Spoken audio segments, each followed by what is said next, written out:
أعوذ بالله من الشيطان الرجيم. بسم الله الرحمن الرحيم. وأنكحوا الأيام منكم والصالحين من عبادكم وإمائكم إن يكونوا فقراء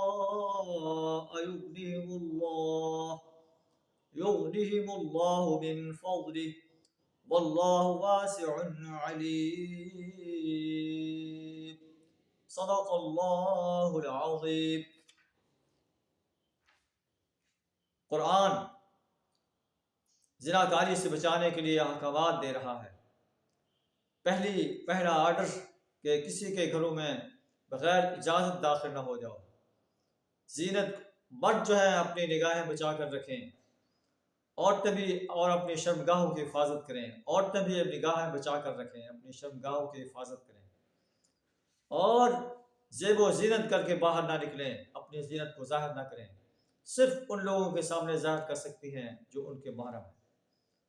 اب فرمایا جا رہا ہے جو مجرد لوگ ہیں، چاہے مرد یا عورت جن کی شادی نہیں ہوئی، جو رنڈوے ہیں یا بیوہ خواتین ہیں، تم میں سے جو لوگ مجرد ہیں، انکحوا، ان کے نکاح کر دو. والصالحین من عبادکم و امائکم، اور تمہارے لونڈے غلاموں میں سے جو صالح ہیں ان کے نکاح کر دو. ان یکونوا فقراء یغنیہم اللہ من فضلہ، اگر وہ غریب ہیں اللہ اپنے فضل سے ان کو غنی کر دے گا. غربت کی وجہ سے نکاح کو نہ روکو. واللہ واسع علیم، اللہ بڑی وسعت والا ہے، اللہ علیم. اللہ سے دعا کریں ہمیں قرآن کے اس آرڈر پر عمل کرنے کی توفیق عطا فرمائے. مجرد خواتین اور مردوں کے نکاح کرنے کی توفیق عطا فرمائے، ان کے لیے آسانیاں پیدا کرنے کی توفیق عطا فرمائے. وآخر دعوانا الحمد للہ رب العالمین.